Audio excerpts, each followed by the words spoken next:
Hey guys, Condor here to bring you a little guide on the auction house and how I use it to make money, how others use it to make money.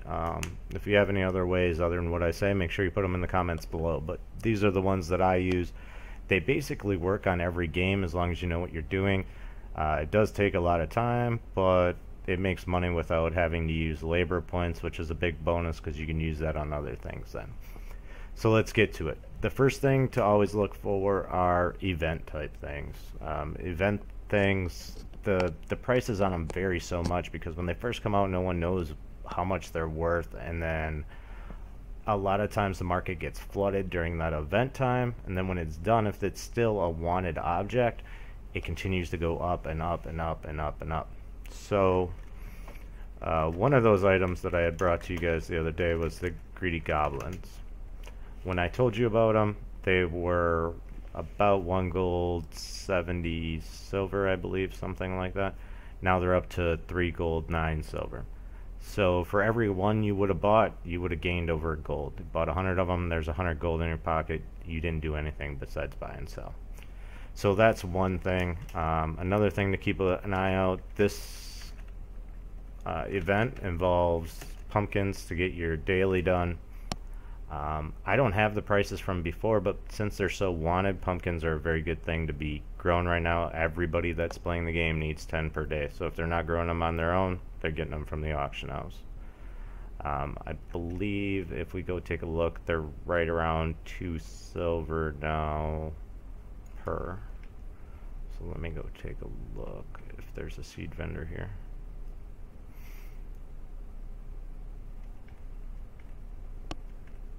And there is.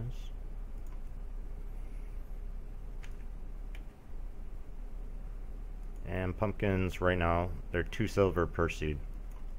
You get 4 of them approximately per seed.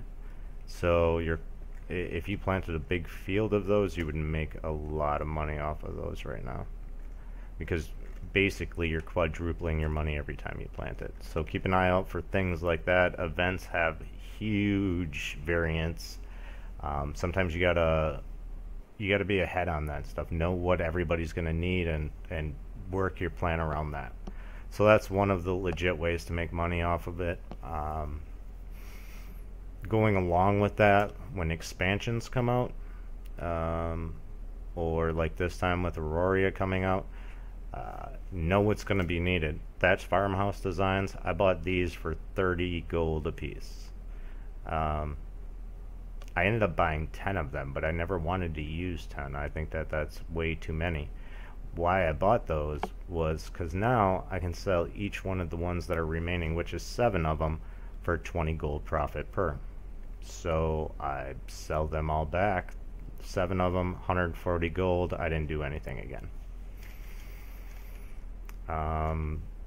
Another way that you can make money is by watching for bidded items. This is difficult. A lot of times you got to run a timer on it, but what you can do is you can go to consumables, hit search, go to bid status or bid time, and now look at these. Like this guy is probably going to get this at a 2 silver profit, which is nothing to me. I don't usually worry about them unless they're like a 5 gold or something like that. Here we go. Workers' compensation. Someone got screwed on that one. That's actually really high for that. You have to know what you're doing on them and what the typical prices are. If you don't, okay, so look at this companion crush. There's 2 of them here. It's only got 9 minutes left. And it's going for 10 gold. If we just shift click on that, it puts it in there. We can see what the current price is. Its current price is 10 gold per. So when we look and we're getting 2 of them for 10 gold, you know that that's good. So what you do is wait till it gets to like 3 minutes. See when it flips over. You just keep doing this until it changes. Start a timer on it. Check it at 2 minutes to make sure your timer's correct. And then you bid on it. I don't like doing all that work unless it's worth at least 5 or 10 gold, because to me it's a lot of work for little amounts. The other thing you can do is if you have a lot of money, a lot of times if you go into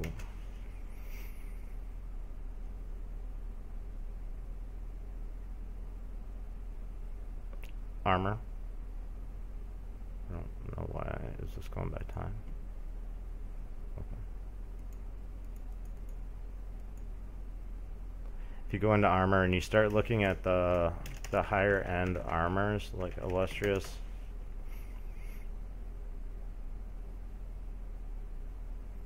okay, so that's 105, 19.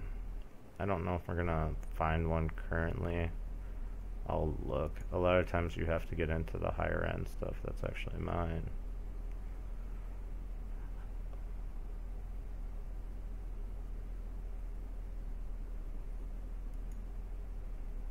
Let's try a chest piece quick.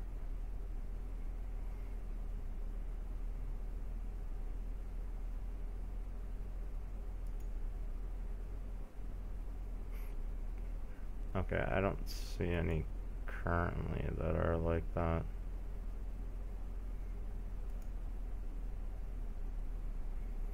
But what'll happen is there'll be two, like say there's only 2 of these listed right now. Obviously there's maybe others if we look deeper, but just say that there's 2 heroic stone shirts. Sometimes you'll have it where this one's at like 600 and this one's at like 350 for some reason. If you want to take a chance, you buy this one for 350, flip it for 425. It's still a good deal in the eyes of the people that are doing it, or just even a better idea sometimes is to buy it and then put it in chat. Say that, you know, you have an illustrious stone shirt, 150 gold cheaper than the auction house. You can sell it off for that gold. You don't pay the auction house price. They're happy because they think they got it cheaper. You're happy because you made a lot of money on it. So that's another way to make money on the auction house. I told you guys the way before where people will put stuff on the auction house for less than the price. I want to see if it's actually happening right now. There we go. It's actually happening right now. So if I went to sell this right now, I'd be selling these at 65 copper a piece. So I'd only get like 14 silver for it. But if we go look up the price of medicinal powder, you'll find out that there's only one at those prices. The rest are at a silver 69. So when we put this in here, instead of getting 65, I should be getting like 165. So I would have gotten bamboozled out of 20 silver just on that little bit. Well, when people are selling thousands like this, they're making 10, 11, 12 gold per stack that's put up at this price because they can double the price afterwards. I don't recommend this. For one, you have to sit here and click refresh all the time. For two, it's kind of swindling people out of money. So those are some of the things that I look at. I only try to get myself into the bigger end of things, whether it's event type things. The greedy goblins, I did about 300 of those and sold them, so that was quite a big profit there. Houses, thatched farmhouses, things of that nature. When I do come up with them, I can make a video and let you guys know where I'm going at with certain stuff, but for the most part it's hearing or seeing or just reacting to what's actually going on. If there's a big pull that everybody needs something, then obviously the price is going to go through the roof. If there's an event and there's only a limited number of a certain hat or a certain armor or something like that, even though the price will drop low because of how many are being put on market at one time, eventually once that is done, the price is going to go back up again because you can't get it anymore.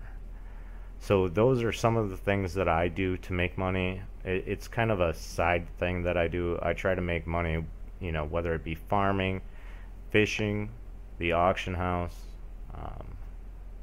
all of them combined, not trying to do any of them. I mean, farming, you put everything in and it sits. The auction house, if you know what you're going there to get, or you know something that's going to be going up in price, you go there and buy it and you're done. You just let it be. You go grind some mobs, get some coin purses. It all adds up in the end, and that's where you end up with massive amounts of money and you're able to do stuff. You can take your chances on getting 10 thatched farmhouses for the Aurora opening and give that a go. There are other ways.